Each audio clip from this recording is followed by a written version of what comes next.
And welcome to another episode of Hey! another episode of the AusComX Show. We're here every Wednesday to talk to different creators from around Australia. This week we are talking to Chris Pitcairn. Woo! Hey. Just before we Sizzle, before we start, before you do that as well. Oh, you're going to do that? Okay, you do that, and I'll do one after you. Go for it. Okay, I'm doing this one. Bin Kitty needs your love. It's at, I think it's 95%. So it just needs a little bit of love to get over the line. Go to binkitty.comx.studio. Show that comic some love. It is awesome. It's Duncan Prenavicious art. It is amazing. Over to you. I would show you my Bin Kitty, but I haven't got it yet because I got to wait for the campaign to finish to get it. Let's get in and back that one. I was just going to do the thing I don't think we've ever done, but we need to apparently start doing. Hey, everybody, like and subscribe. Hit the bell like and so that you can get reminded of the thing, because that's what the kids are doing, you know, and stuff. Like and subscribe. That's it. That's all I was going to do. I'll do a video next week or something. Yeah. So we don't have to say it. All right. Let's bring him on. Let's go to me actually going to the right screen.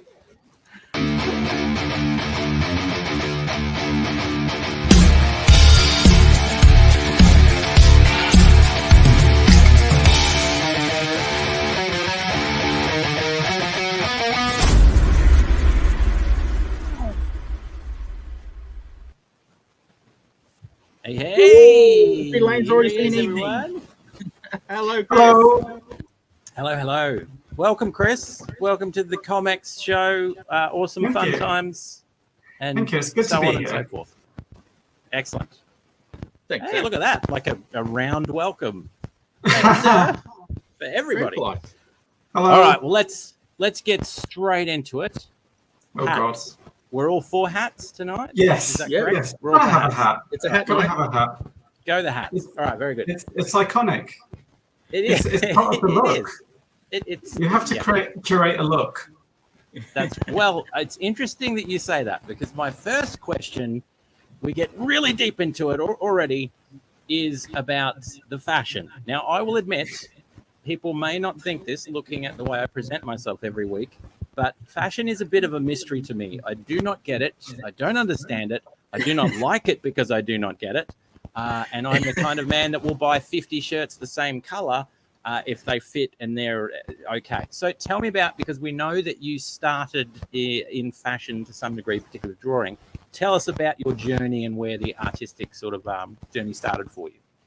Yeah. So, I mean, I did start in fashion and clothing. I went to NIDA, National Institute of Dramatic Art, and I did the production design course there, doing set design, prop design, and costume design. And it was costume design that I really went there for. Growing up, I'd always been interested in fashion and in designing clothes. My dad's a goldsmith. He's and where he worked in London, it was kind of like the artistic quarter of London. So you had all of the jewelers, you had all of the like gold and silversmiths, but you also had like all of the fashion designers, all of the costume designers. So like I remember when I was like 5-6 years old, he took us over to one of the costume shops that does the West End, and me and my little brother got us like cat costumes made by the costume designers who were working on cats. Wow. When I last went over to London, I was fortunate enough to speak to one of the costume designers who was working on Hamilton, and I got to see those costumes being made. Oh, cool. So yeah, always had a massive interest and history with fashion. But after doing NIDA, I did costume design for 10 years, mostly doing like indie stuff. A lot of musicals. I think the biggest thing I did was, again, when I went back to London, I did a charity show called West End Bears, which is like a burlesque cabaret that raises money for HIV and AIDS medication and what's the word I'm looking for? Research. So I've costumed a show that was on in one of the big theatres on the West End. So I'm quite pleased with that. But yeah, eventually I just kind of realised that I wasn't really progressing in that area. I wasn't getting any further than I got, and it would be like 3 or 4 years of me doing the same thing over and over and over again. I was like, okay, this isn't working, and I'm not enjoying it as much as I used to. And then I was actually working on what is now my last show, and I got a call out of the blue from my dad going, oh, by the way, I've shown some of your drawings to Nicola Scott, and she reckons you could be a comic book illustrator. I was wow. And he was like, cool. get into Sydney now. And it's like, it was quite early in the morning. I'd just been woken up, so I was like, okay. I was like, I recognize that name. Why do I recognize that name? And half asleep, I was like Googling. I was like, oh, that's why I recognize that name. And yeah, just shot off into Sydney, and through Nicola Scott, I got put in contact with Nicole Kane, and did that first short project, The Circle, with her. And yeah, I was about 10 pages in, and I was just like, yep, this is it. This is what I'm meant to be doing. Right. Like, I feel like I can be really good at this. And yeah. She pointed me in the right direction. Yeah, when that project finished, hello, Dave. When that project finished, I just went back to Nicole, and I was like, give me everything. Like, give me more to work on. Wow. Okay, so yeah. when really young, really young, you dressed up for Christmas and those or not Christmas, but for parties and those sort of things. Were you into that sort of thing, designing your own stuff at that age? I did have a box of costumes, but I tended not to dress up when other people were around. Like, I was very, very shy. I was painfully shy. And I was kind of like, if I'm wearing the outfits, then I'm going to do it by myself in my own time. They're not for other people to come and have a look at me. But I like dressing other people up. And it's funny, you notice that with a lot of like the big name fashion designers. There are a few that are quite well dressed themselves, but a lot of them, like the women who run Marchesa, are fairly average dressers. Alexander McQueen was famously, you know, his models would walk down these catwalks in these fantastic clothes, and then he'd sort of shamble out in like a tatty t-shirt and a pair of jeans. You know, so a lot of, I think it's true of a lot of designers, and certainly going through NIDA and being in the theatre space as well. It's like, we know how to dress ourselves up when we want to, but most of the time it's like, no, we want the attention on someone else. Like, this is why we're dressing other people. We don't want the attention on us. And it's kind of like, I feel like there's a bit of a crossover with comics, because a lot of the time the attention is not on me, it's on the artwork and it's on the writing, rather, you know, and it's kind of its separate entity, which is how I like it, because I get the accolades, but I'm just over here enjoying the accolades, but not actually having to do any kind of interaction. It's like, it's nice. I get to sort of sit behind the scenes a little bit. Most of the time. If you're, and we're getting into the weird questions now, if you're in a band, which instrument are you playing? Or I'm presuming you're playing an instrument, because from what you're saying, you're not going to be up front with just a mic. What would you be playing, do you think? I'd probably be playing something like a keyboard or piano. Certainly in music classes, it was the only instrument I could ever get the hang of. And again, it's just because it's like, I end up letting my fingers just remember stuff for me. You know, I just learned which keys to hit, and after that I could just not think about it. Piano. And also because I get to hide behind something big that blocks me from view. People just get the noise and they don't see me. In most bands as well, yeah, the keyboards or the piano is not going to be up front, and it'll be a little bit in the shadows, you know, in the back. Yeah, good choice. Good choice.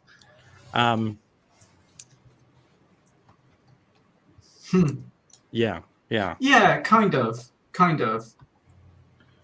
So, and it's a very common thing what you're saying about, you know, there's not too many of us sociopaths who really want to be up front and in everyone's face and, hey, look at me, I'm great and amazing and all that sort of stuff. You want to create the thing. You want to put your effort into the thing, and you want people to look at the thing you've created, not you. Which is can be a bit tricky, you know, for promotion and all that sort of stuff. So what was it? Oh, sorry, you go. Sorry, I was cutting you off there. I was just going to say, I feel like in a lot of ways, and I imagine it's the same for a lot of artists, people looking at the thing is equivalent of them looking at me because there's so much of me in the thing. Yeah, and looking at some of your artwork, you can. Okay, so if you're aware of the fashion connection, then immediately that's you can see it. You can absolutely see it with the poses and obviously what's being worn and all the rest of it. And just that style, I haven't seen a lot of fashion sort of drawings, but they do have a certain way about them, and you can definitely see that, which is good. It's great as an artist of any sort to have a signature that people can. Oh, I know who that is. That's Chris. That's, you know. So when you started getting involved in comics, as you say, as soon as, you know, you're 10 pages in or something and you think, hey, this is amazing, this is what I want to do.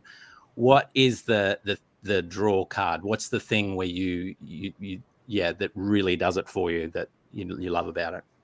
I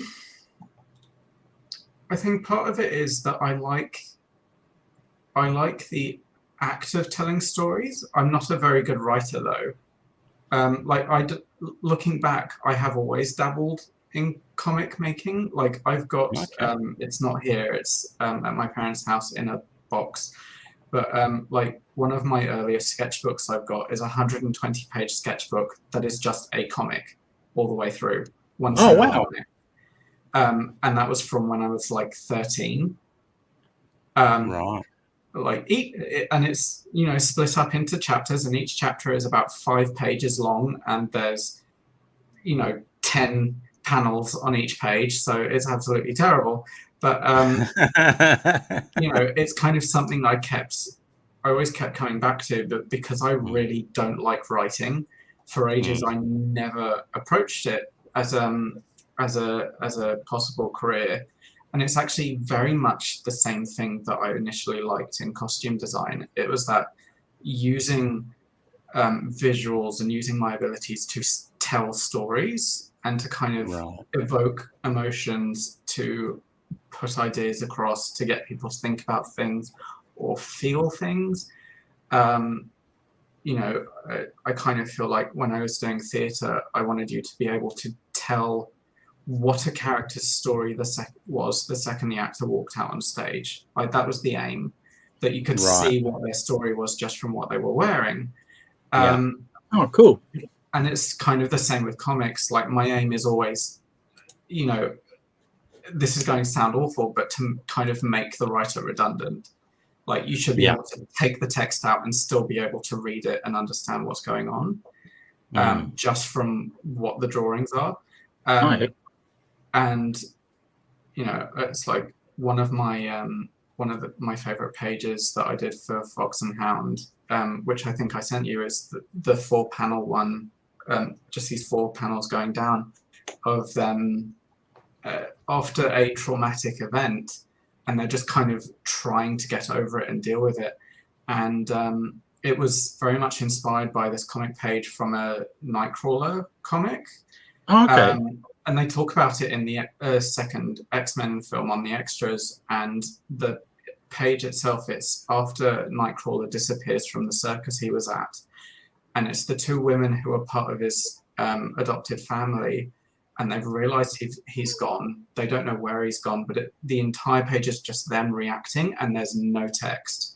But you absolutely feel what's going on. Yeah.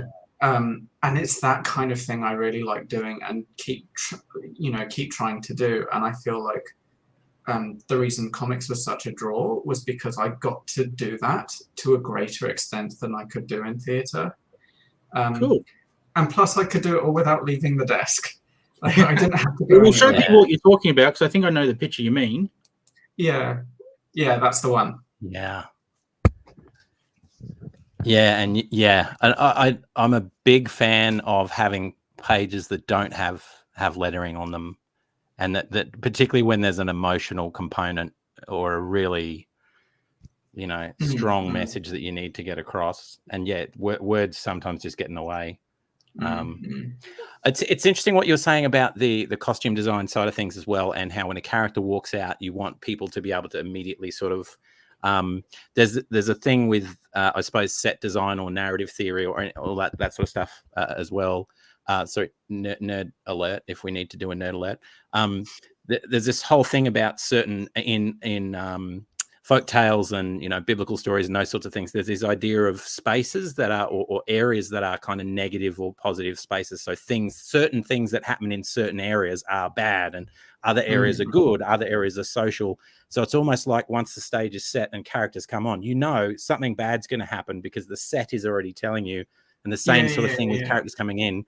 And so I suppose in the comic sense, the use of colors and movement and shape and all that sort of stuff can send a lot of signals, I guess, to a reader before a word is even spoken. 100%. And I suppose my question is, have you used that to fool a reader, or have you thought about There have been kind of hints, but admittedly, like it tends to be kind of more, I don't know. I think a lot of the times I'm just a little bit too subtle for my own good, because it's like I put this thing in there. Hey, wait, I put a hint there or a little visual cue here, but it's like it's so subtle or it's minuscule or it doesn't mean anything until after you've finished reading it, that it's kind of a lot of the time it's just for my own enjoyment. Rather than anything of me trying to, I guess, deliberately mislead people. I think another thing as well is because I'm not the writer, and because most of the stuff is I do is on a prolonged series, I don't get the scripts too far in advance. So like while I'm working on one script, Nick will kind of go, oh, this needs to be here and this needs to be here. Oh, and you need to include this bit here and this needs to be this cut. And she'll give me a couple of notes of things that have to be in the comics somewhere. Yeah. And I'll just kind of go, okay, I've no idea why. I've not been told. And it's like, there have been things like I put something in issue 3 and then in issue 4 I'm like, oh, that's why. Right. Okay. Oh, yeah. Cool. But it's, with that sort of thing, it's very much led by Nicole, because she's the one who's got the whole picture. She's the one that's looking at the big picture, and I'm kind of like getting drip fed, which, is kind of. I don't know if that's quite, I don't know if that's quite, I think I've still got a long way to go. By all means, peek away. There's nothing in there but pretty dresses and fluff. That's it. And occasionally men in leather G-strings, but that's if you peek real deep. If you just get yeah, they're in there somewhere. But yeah, admittedly, I do prefer it that way, because I think, like with Hell Courtesan, because it's a self-contained thing, and Nick and I spent so much time doing research, partly just out of timing, because after I did that first comic, The Circle, I actually had another show that I had to work on, to do costumes for. So it meant I wasn't able to do any comic work for about 4 or 5 months. So we used that time, and any time off I had was, it is ideal brain space. But any time off we had was just doing research, doing practice. And so because of that, there was so much stuff that we kind of collated that I ended up like putting in, that all of the references are really, really specific. And they're probably most of them are the kind of things like you'd only notice if I actually sat down and told you, oh, this is what this means. Like the patterns on Jigoku's kimono change depending on what her mood is, and what those patterns are reference things in Japanese folklore and Shinto mythology. So there are also things like the color of her skin. The idea is she's so white, and it's because of her interaction with the Oni king. And this was kind of referenced then later when another character gets interacted with by the Oni, and their skin goes white in the same way that Jigoku's does. And when they kind of recover, their skin stays this really ghostly white color. But it's like it's not explicit in the text. Nothing really refers to it. It was just, oh, that's how we're going to link that together, that this character has that effect on people. And it's that thing of, you won't notice it, but your brain will. Your subconscious will pick up on the stuff and it's, really cool. there's this, going back to design, there's this great bit on the extras for the most recent Chronicles of Narnia films, where they talk about the design and about how there's like hand-carved tables and beds and all this kind of stuff that are just intense, and the camera's never going to see them, but you'd notice if they weren't there. You'd notice if something was empty. On the Lord of the Rings, they talk about how the armor has engraving and etching on the inside. And it's like, that's up against someone's chest. No one sees that. No one's gonna. The only person who sees that is the actor and the dressers. But if it's not there, if that kind of thought and care and detail isn't put in, you notice it.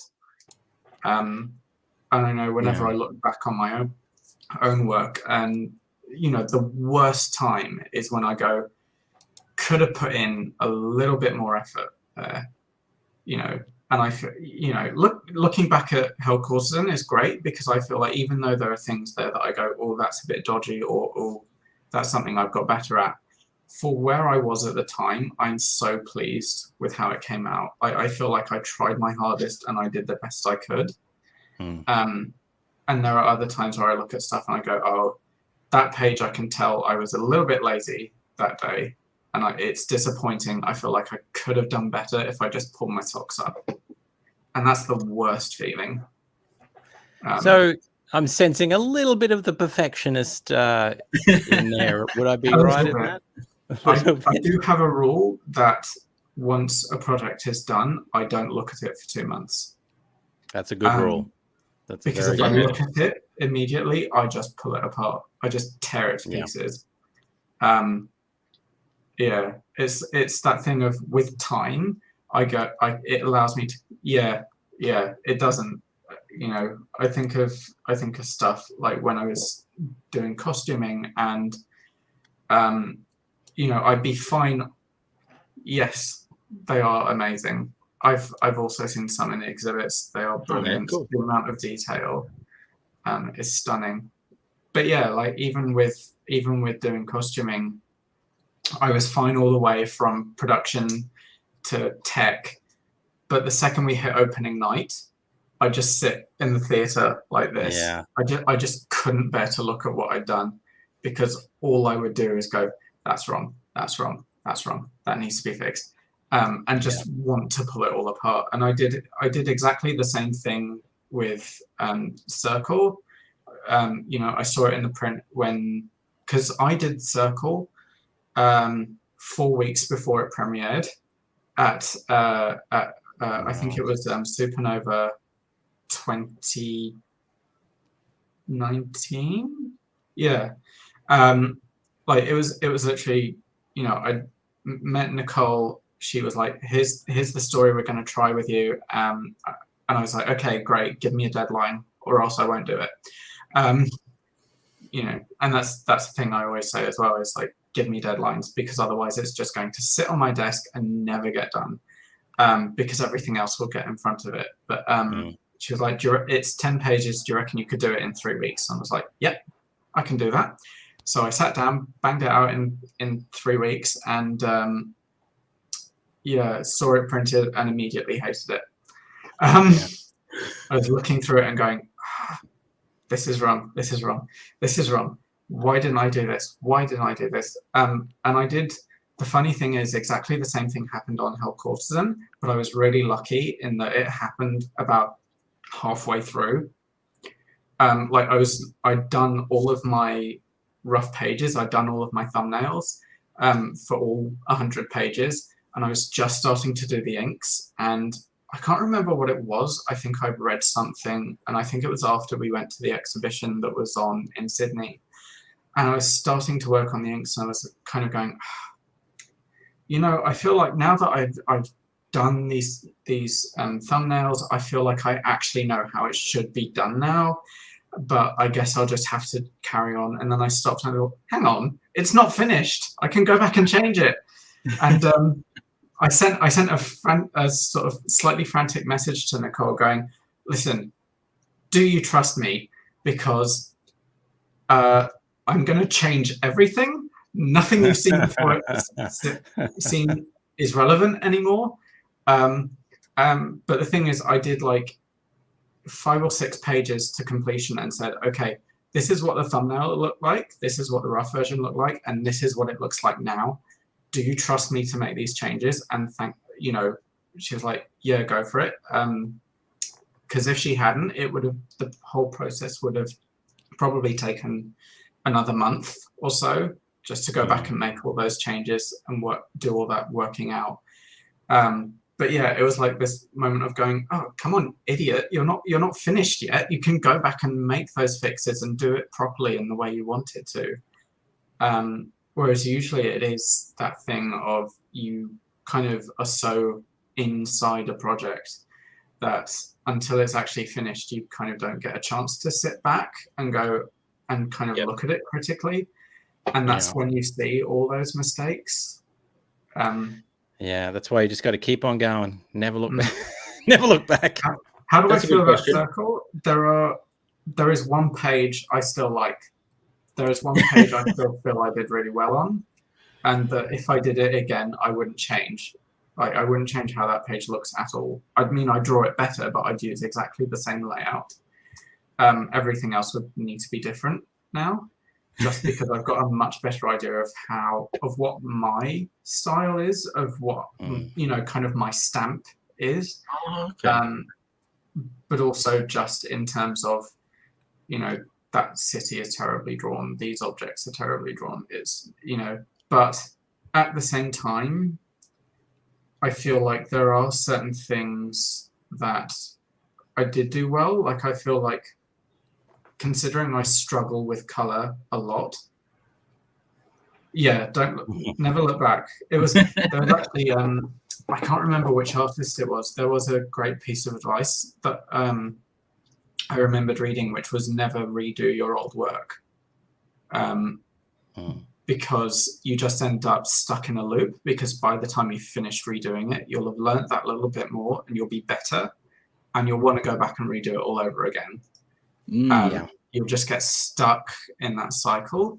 You've just got to kind of let it sit and let it be its own thing, and just kind of like, that's where I was at that time. It might not be great compared to where I am now, but I kind of, you know, like I said, I think as long as you tried your hardest at the time and put in the effort that you felt was necessary. And, you know, that's why I was saying that feeling is the worst feeling of looking back at something and going, I didn't put in the effort, because it's not just I've gotten better since then. It's looking back and going, I was better than that at the time and I didn't put in the effort. And that's kind of where I feel like, okay, that's not good enough. That's not up to scratch. You know, you have to try and do the best you can do at the time. Or at least that's what I think. I like that. There is I can't remember who said it. Someone good. In terms of writing and novel writing and everything, and they were sort of saying, you know, if you're starting off and all that sort of stuff, you won't know what you're doing until you hit your, you know, 15th or 16th novel, which is many words, and that they've kind of said you've got to get this rubbish stuff out of the way early as well to practice and learn and all of that sort of stuff. And like you say, if you're going back, yes, you're going to improve a little bit more every time, but you're still stuck there, whereas you want to keep moving. And it's good, really good advice. Plus, you know, that feeling of, like you say, when you look back on something and you think, here's the 15,000 things I could change if I was doing it now. Yeah. I wanted to ask you about the so a little while ago we were talking about the attention to detail you're paying in not just the costumes, but even skin color as part of a costume, and all of this intention around how these things are designed. And you were talking about how, you know, there's things that are designed on a set that aren't, no one's going to see it except the actor. That's a really cool idea, though, in a comic, because it's almost like you're building the set and the costume for the actor to help them, even though they're not real, but they kind of are. And I suppose in our minds as a reader, it kind of sets them in. It's a realistic world that they would live in and that they would inhabit. And so, like you say, even though most of us are probably not going to pick that stuff up, it still has an impact on how we read. And it's very, very cool. And it makes me criticize my own stuff. And I'm going to have to talk to my artists and stuff, because, it's really cool. I mean, I feel like half the time for me, it's stuff that just lives in my head. Like, you know, again, just because, you know, I have more of an expertise in costume, but at any given time, I know exactly how many layers someone's wearing. I know what their underwear looks like. I know what, you know, if they're wearing a coat, I know what clothes they've got under there. Part of that is for me because I feel like when I know that information, I know how to draw it, because, you know, what you're wearing underneath will inevitably change how the clothes on top are going to sit. You know, if someone's wearing a top and they've got a bra underneath, it's going to sit very differently to if they're not wearing a bra, because their chest is going to be flatter. It's going to be a different shape. The fabric is going to be looser. Part of that is knowledge of, like, again, 3 years of historical fashion education, you know, looking at roughly, I think we did something like 500 years of, like, close work on fashion. So kind of it does make you cognizant of, you know, like, clothes only keep those shapes because of what they're wearing underneath. It's like when the most recent Beauty and the Beast film came out with Emma Watson, is that her name? And she made a big fuss about how she wasn't wearing a corset under her dress. And I was just like, how dare you? Because that dress is not going to sit properly. The clothes are specifically designed for that kind of structure, and they need that kind of structure to look good. And so when I'm seeing it in the cinema, I'm like, you get the shape of her bust and it kind of tucks in, and then you get her tummy. And it's like, that's because it's not got a corset underneath. It's because it's not structured properly. And it was the whole thing of, oh, you know, it's supposed to be like a statement. And it's like, well, it's just burning bras. It's like, corsets are fine if you wear them properly. Sorry, slight sidetrack about corsetry, because I have feelings about it. But it's that kind of thing. It's like thinking about Hell Courtesan with the kimono that get worn. A lot of the time in particularly Western art of kimono, you often see, like, they've all got these hourglass shapes still, and that's completely incorrect. Kimono are incredibly padded, and they're designed to be very much like a column. They're very straight up and down, and so there's like kimono tend to be made to a set length. They're all made out of singular strips that are all identical in width. They're just cut to different lengths. Kimono tend to be kind of one size fits all, and what you do is you roll the fabric up, and that's padded under the obi, which then gives it that cylindrical shape. So there's all of this padding underneath. There's layers of fabric, there's layers of silk, there's layers of brocade. And although in the comic you only see that top layer, I kind of feel like, because I know about all those other layers, I know how these clothes are constructed and how they're worn, it kind of allows me to go, okay, that curvy shape, that's incorrect. That's not how the fabric sits. That's not how it's worn. This much more straight up and down shape is how it should be worn, which is why it's then so important and such a transition when Jigoku, the character herself, doesn't do that. When she wears it really loosely and sloppily and it is cinched in tight, when she does that, it's deliberate, and it's a deliberate way of her standing out. And it's kind of a way of her going, I can be the worst dressed person in the room and you're still going to look at me. You're still going to pay attention to me, and I'm still going to be center of attention, because that's just how good I am. I don't need to make an effort. And it was that was kind of my way of getting that element of her character across through what she was wearing and how she was wearing it compared to how everyone else was wearing it, of how correctly she dressed. And I kind of do similar things with Fox and Hound as well. I was going to say, we've got a picture of, is that the one that we've got, Sizzle? Because it'll be good to see some of the artists you're talking about it as well. We might get the wrong one though. Well, I'm not sure which one to grab, actually. Well, I'm just going to throw both of them in scenes. Yeah, sorry, let's go. I mean, they're both correct, because it's like you see how, her robe is worn really loosely. It's just lightly tied around her waist. Admittedly, it's kind of hard to see there because her arms are covering it, but like she's got no layers under that. Like she's just wearing that top layer and the sash. Whereas in the other picture, you can see she's got the underlayer of the kimono. There would be like a kind of like a chemise under there. The obi, the band that goes around the middle, has several layers of fabric. It's tied specifically for her station and her job.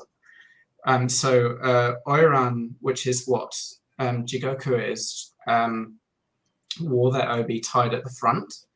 And because she's a higher class Oiran, she wears it very loosely and very long. So in those images, her garments are a bit more structured and a bit more tight and kind of give her a bit more of a cylindrical shape. There's also a scene later on, I don't think I sent the picture of it, where she goes out on the town and she's just dressed in a normal kimono and she's not on the job. And I show that by how straight the kimono is. The fact that the obi is tied at the back instead of the front, which tells people that she's not available for business. Just and how structured and how kind of covered up everything is. And kind of the looser her garments are, the more she's trying to show off, the more skin you're going to see. And I kind of did the same thing on Fox and Hound. When I started that, I was terrified starting Fox and Hound, just because the previous artist, I thought, his work is so iconic and has such like a distinct style to it. And I was like, I'm never going to get that. So what is it that I can bring to the table? And flicking through his work, I was kind of like, okay, I'll bring some of my costume knowledge, because what I did see and what I could critique of his work was that the two main characters didn't really have their own style beyond their superhero costumes.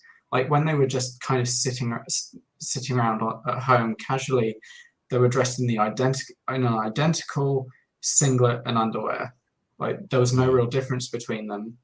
I was like, okay, how can I bring in a bit of their own character? How can I bring in that individuality through what they're wearing? And so, Fox, who's a bit louder and a bit brasher and a bit more of a goofball, her clothes are very bright. They're often very clashing. She wears a lot of bright reds, bright golds, but also everything about her is really strappy, and she shows a lot of skin. Like in the third issue where they go to Russia, she wears this amazing fur coat, but it only goes down to the very, it's thigh length, and she's wearing nothing underneath it but a pair of stockings. And it's like, she's brazen, she's that kind of out there and loud and look at me, look at me, look at me. Whereas Hound, by example, when I think of her, she's the kind of woman who can be fully dressed and still make you blush, just by how sleek and elegant her clothes are. So she's more covered up, but all of her clothes are incredibly fitted. They're more muted colors, but they're also incredibly flattering. And so they pull a lot of attention to the skin you can see, And so it's like her taking her shoes off is as much titillation as Fox getting her tits out. And it's that kind of thing of thinking about layering. And I do it as well in the sets. There are certain objects where I kind of go, again, with Fox and Hound, there's a character who's introduced in the third issue called Minx, and you see parts of her apartment, and I kind of wanted it to be the sort of place where she only kind of unveils herself bit by bit through her surroundings. So when you first go in there, it's very much like an office space, and it's very impersonal. There's very little of herself except these few little trinkets. So it's like the walls are very beige. There's not much in the room. It's very sparse. It's very stark. But and this actually came from Nicole. But there's this ornate samovar, which is a Russian tea set, and I don't know if you've ever seen a samovar, but it looks almost like a hookah pipe. Like, it's this big towering teapot. They're huge. Oh, okay. And it's this big silver thing, and it's really ornate and kind of almost garish in how glitzy it is. And then when you go back there in the next issue, she's got these massive chaise lounges that she's brought in, and they're covered in gold cushions. And it's kind of that, this is a woman who likes living in luxury, but she has a professional persona. And whenever you see her, that's the first thing you see. And it does follow through in her clothes. Her clothes are very military. They're very structured. But when she turns around, they're kind of saucy. So the first outfit she wears is this, from the front is this really structured military outfit. And then from the back, this long pencil skirt is completely slit up the back. So you can see her legs all the way up to her backside. Oh, but you only see it when she turns around. And she won't turn around until she's comfortable. okay. And so it's kind of like, again, no, I think it was actually Nicola I was talking to about on that first meeting about doing backgrounds, and I think it was her that said treat the background like a character and as an extension of character. Yeah. Okay, cool. So a person's space should reflect who lives there. Yeah. I've got a question for you. I'll just whip Yes. this up before we run out of time. How long does it take? Oh gosh. How long's a piece of string? Yeah. It's tricky because I tend to do it all in like blocks. So I do all of the pencils in one go, I do all the inks in one go, and then I do all the colors in one go. I could probably pump out a full page a day. Oh, wow. inking, depending on how complicated the page is, it'll be anywhere between 2 to 4 pages a day. Doing pencils, because Nick and I have now worked together for as long as we have, and we have, kind of an understanding. My pencils are very sparse, like there's very little detail on them. So I generally do about 10 a day of those. With colors, probably around, when I'm focusing on them, probably around 3 pages a day, 3 to 4 pages a day. Yeah, I've no idea what other people's work process is like, so I've no idea if that's fast or slow. Treat it that it's fast if you think that's good, or it's slow if you think that's better. Because it depends. People say, well, you haven't taken enough time if you're too quick, or it's too cheap if it's too quick, or it's good. Or so first of all, thank you, because this is a very deep look at an area that we have just not explored on this show yet at all. Yeah, and it makes awesome. me think we need you to costume design for us, and maybe one show in the future where we can show up wearing something that's actually good. I'll tell you what to wear. You'll have to go out and get it, but I'll tell you what to wear. That'd be great.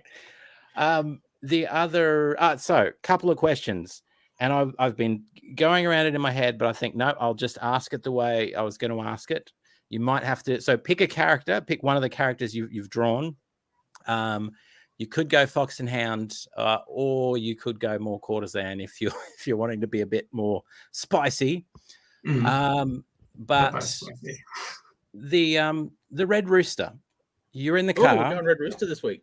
We're going Red Rooster this week. You're in the car. You have a protagonist of some kind in the back. You're driving through. What are they wearing? What are they ordering? I don't even know what you order from Red Rooster anymore. But anyway, yeah, I'm not even sure either. Good luck with that one. So what are they wearing and what are they ordering? And who are they as well?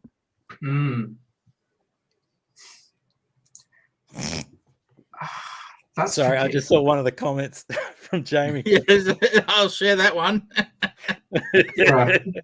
Yes, do it. Do it. Oh, that's tricky.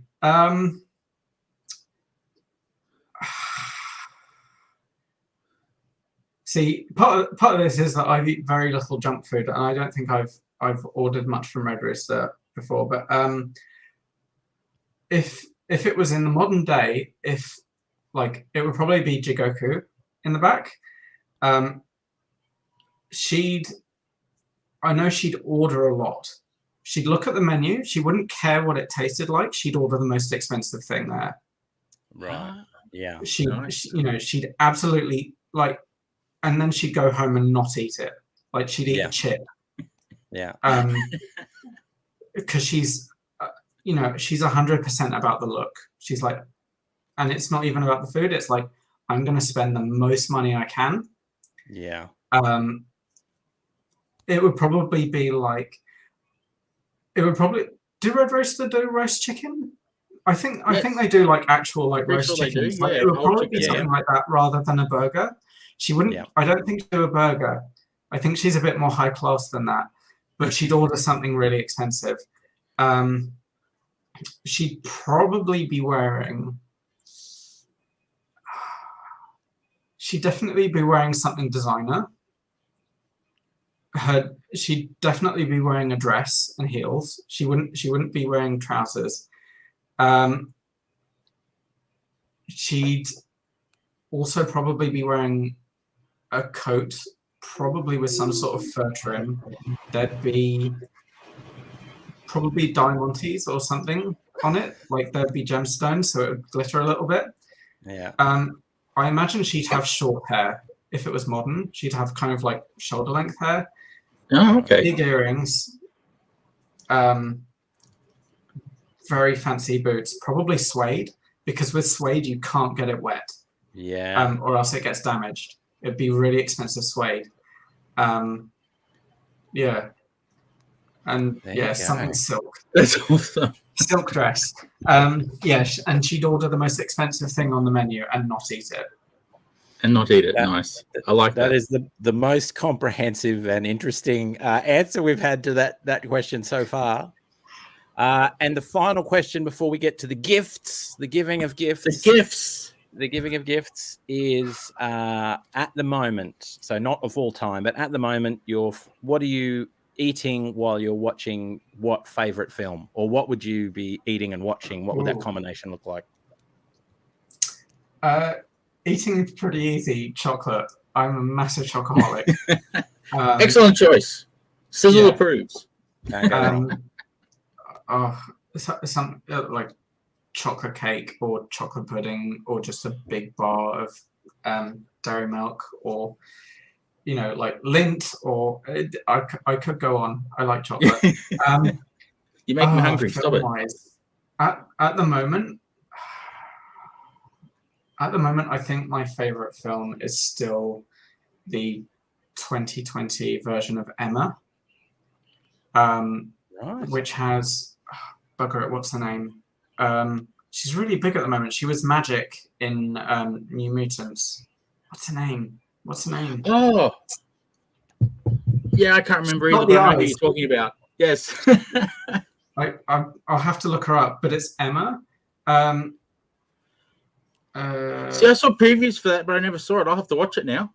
Now I know it's your favorite. It's Anya Taylor-Joy. That's it. Anya Taylor-Joy. Funnily enough, like a lot of my favorite movies, I didn't like it the first time I watched it. Oh, okay. It was actually the last thing I saw in a cinema before COVID hit. I went with my mum. It was just me and her in the theater, no one else. And the first time I watched it, I was like, I really like the costumes, and that was mainly why I went, because it's a period costume drama. It's Jane Austen, and I was like, I really like the costumes. Didn't much like the script. I didn't like the character at all. And then about 6 months later, I was like, you know what? I'm gonna give this another go. And I watched it again, and I just absolutely fell in love with it. Like it's like watching a moving painting. Like it's such a beautiful film. I'm a costume designer because that's all I talk about. But the costumes are absolutely exquisite. Like the layering, the fabric choices, the colors, the textures, that all just brilliant. And like it was a joy to watch as a costume student, because I would look at something like, I've seen the fashion plate from 1816 that's based on. Right. I know exactly what outfit that is. But it is also like, as a piece about those characters, it was one that on rewatch I had so much more sympathy for Emma as a character. I understood that character so much more, and just kind of seeing how she kind of stumbles and falls and kind of has this massive amount of arrogance, and then kind of learns to get over that and grow from it. And it's very real in a way, because when you do encounter people with that kind of level of arrogance, it's really difficult for them to get over, because you have to learn to have some self-deprecation. You have to think of yourself critically. And if all you've done so far is be told that you're brilliant and amazing and perfect, it's really difficult to do. And so kind of seeing that depicted realistically is great. Yeah, it's a film to watch a couple of times. Like I said, didn't like it at first, but really love it now. I've just seen Zach's question. Oh, you saw Zach's comment. Might as well. Do you want to bring that one up? You want me to bring it up? Okay. Yeah, we'll have to be quick though, because we're chewing through time. I like it. It's good. I think it says a lot about her character. There are certain things I kind of look at and go, is that period accurate? But admittedly, I don't know enough about the period to know that. There are some things I look at and go, she would be very chilly with her legs out like that. But I do like, I think the most important thing about a costume is, first and foremost, it has to inform you about the character, and hers does that. So I think that's what makes a good costume design. Cool. Very good. Time. I'm excited. All right, gift time. Gift God. time. And here we go. And apologies in advance. Oh God. I'll just say when mine comes up that I was far more focused on the costume than the face. So am I, to be fair. So am I. Yeah. You'll bring those up first immediately. then, Morgan, since we're talking about it. All right. And apologies to everyone in the world for this one. Nice. Amazing. Awesome. Yeah. So you can see the one I was trying to do, except in this one, she's a not very good ninja man dressed like a woman. It's the one where she's reclining and smoking and all that sort of stuff. And they're not spiders, they're flowers. But anyway, Spider lilies. Yeah. Well, there you go. And now look at this one. This one's impressive. It's not impressive. I got a little bit. I went through your Instagram, got a bit inspired. There was a lot of mermen and mermaids. So I went with the mermaid. Nice. And see the flower. Always appreciate a good mermaid. Love it. And the flower is because on Drink and Draw, you always draw some really nice, pretty pattern. So I had to put something other than just her there. So I drew a flower. Yeah. It's funny, in preparation for this, I've got 3 post-it notes that list artists. I don't think you'll be able to see it because of the light. Oh, hang on. Wow. Just all the artists that I reference. Wow. Just in case I got asked about it, because I'm a neurotic banana. But, you're assuming way more knowledge on our part. Absolutely. Yeah. There we go. But yeah, a lot of I do like my Art Nouveau. I do like my Japanese artists and my Japanese prints, and there is a lot of floral designs. So I do that a lot. I like drawing flowers. And we didn't get to say it, but I just want to very quickly, and there's a lot of other art that people need to check out, but I mean, just the color and depth and it's wonderful. It's just it's wonderful to drink something like that in. So thank you for I'm glad that people liked it as much as they did. I'm glad that it got the response it did. It was, I mean, I try to put that much effort in everything I do. But yeah, Hell Courtesan was special. That was essentially 8 months in the making. And Nick and I put so much work into it. And thank you. And thank you to everyone who does enjoy my work. And I guess I just keep trying to get better and keep plugging along. Speaking of plugging, for doing the work for us to enjoy. Indeed. And is there a specific site where people can go to find your art and such? I mean, probably the best place to go is Instagram. It's probably easier if I put the link in the comments or something, but I'm at Frozen Vepar, VEPAR. There is a reason, a story behind that name, but we're running out of time, so I won't get into it.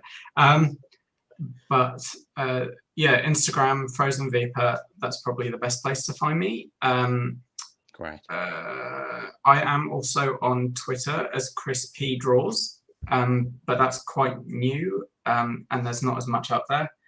But I'm essentially aiming to have all the stuff that's up on Twitter also, up on Instagram, also up on Twitter.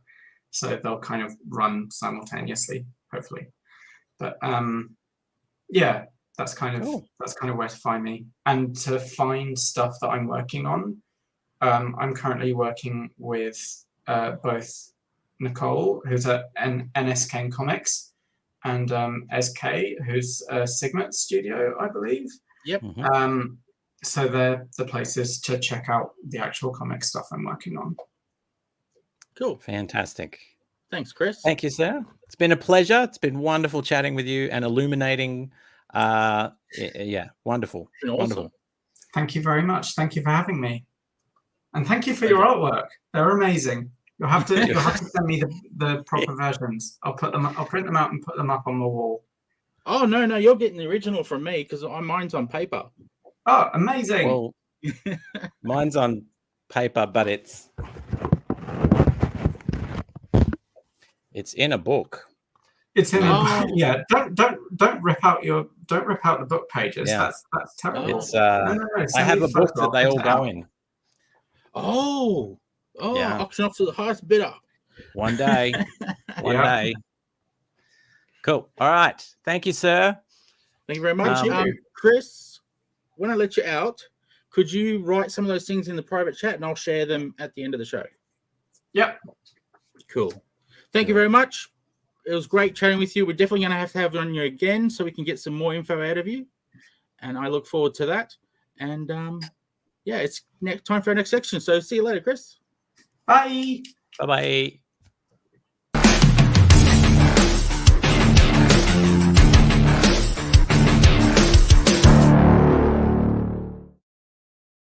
Beep, beep, beep. That was awesome. That was great. I like learning things, and I like learning things from people that are passionate about stuff that they love. Yeah. And I apologize to everyone for this. What was that? That's what I was doing for most of it. Oh, okay. I was so enthralled with everything that Chris was saying. I just saw your normal face. I look up at the screen and notice myself doing that. That's right. I'm doing this thing. Mumble, mumble, mumble, mumble, mumble, mumble. That's, my face. I mean, what do you do with your hands anyway? You're on a podcast. Yeah. All right. Do you want me to go first? You go first.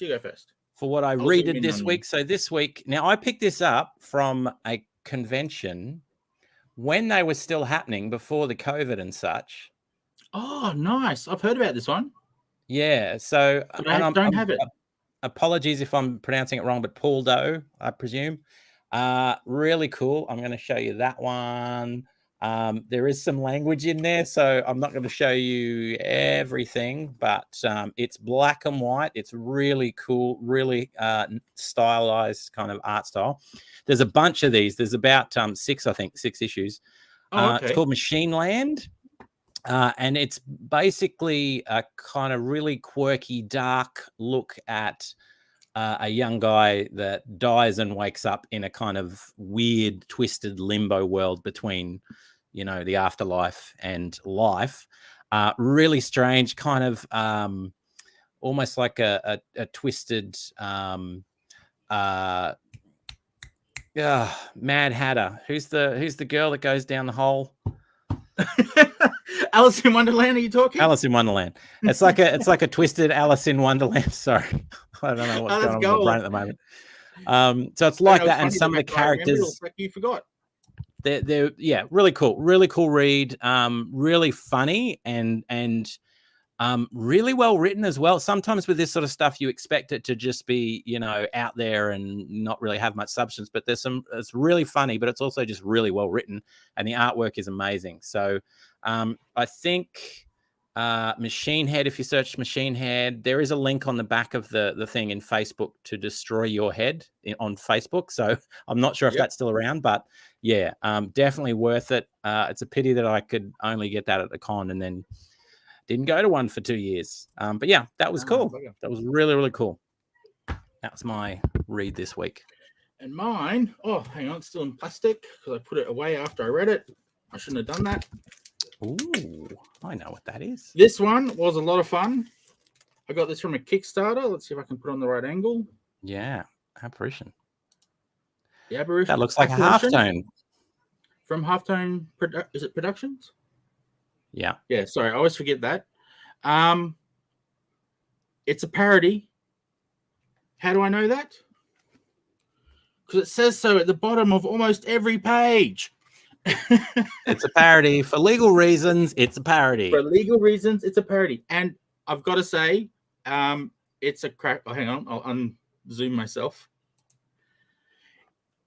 I had a great time reading this. It was a great laugh. It was such a.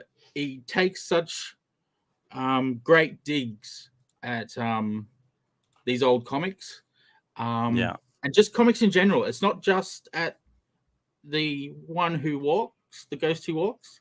It's not just him. There are a lot of characters that he actually, well, he doesn't specifically go after them, like that you know who he's talking about, but you know the general superhero genre, the general vigilante genre. He makes fun of all of them, and he does it well, because I had a good laugh reading that. So if you want to laugh and you're into superhero comics or the Phantom or anything like that, not that I said it,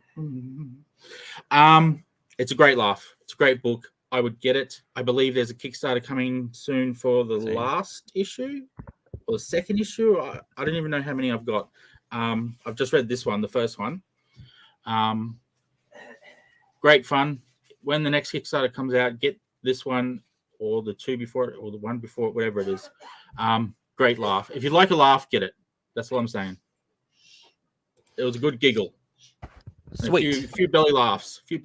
I had a good laugh at a few of the jokes. Sweet. And while you're on the Kickstarter, get into Bin Kitty. Get it over the line. ComX is still, 2 days left? Yep, Zach's reminding us. So 2 days left to get ComX Presents and ComX Presents Noir. Yep, at presents.comx.studio. So get in there and get that stuff. And I was just... I'll go back to that one while I do this. And I press this. And... Oh, that didn't work. Okay, let's do it this way. And that... This is Instagram. All right, we did it. We have the technology. We have the way. It's a slow sizzle way, but it's there. Cool.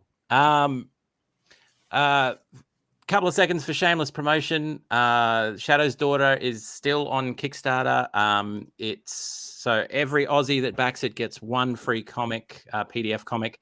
There are now 2 free PDF comics as well, plus the 6 that you get as part of the campaign. So that's, I don't know, 9. Is that 9? And there's still some early bird deals. There is also exclusively, I'm releasing if I get to 125 backers, a comic that I wrote, directed, starred in, drew, lettered. The whole thing is mine, and it's terrible. It's basically just fart jokes and stupid things and a couple of weird characters. I'm just going to quickly show you if I can figure out how to do this without breaking the world. Bam. Can you see that? Can now. All right. So that's what it is. That's a sneak peek, a live sneak peek at what it's called, The Wrath of Rudolph. It's funny if you like that sort of thing. It's not well done at all. It's terrible. But it's kind of fun, terrible. So yeah, we get to 125 backers. Everyone gets that. I just wanted to sort of show you that because that was fun. Bam. Yeah, and that's me. Done. And at the request of Zach, I'll do this again. Presents.comx.studio. That's where Presents 3 is, and Presents Noir 3. 8 stories in total, 4 stories each comic, each anthology. 8. Well, I was going to say 8 creative teams because 7 of them are people and 1 is a team. So we'll just call them all teams. I did that well. So yeah. I'm confused. How many teams / people is there? Someone involved in this that isn't a people or a team? Is there a thing that's a machine? It's machine, isn't it? There's a machine One that's is done building by stories. a pet. Oh, hang on, no, sorry. That has the pet in the story, not done by the pet. Okay, whatever. Bin Kitty. Speaking of which, not only is Bin Kitty in ComX Presents Noir, it's also in its own Kickstarter. The very beginning, we're going back to the origin. BinKitty.comx.studio. And where would a likely lass or lad go if they were wanting to look at where do I find the latest Australian Kickstarters? Where would I go, Sizzle? Is there a Where would you go? location that You would go here. Wow. There you go. It's in the name. Nice little short link I made for everyone because I got sick of going through the search bars and doing it, so I made this link. So I'm sharing it. It was for me because I'm lazy, but it's also for you. Get in and support people. It's all the latest Australian Kickstarters. Also, like and subscribe this thing, and subscribe to the channel, and people. hit the bell so you get reminders, because apparently that's what we want you to do. So it's good. It's good. So good. Excellent. Like and subscribe. That's it. I love it. And I could have easily segued to the ending there, but no. That's what I was hoping you would do. That's why I was done. But instead, we're going to do it now. Hey.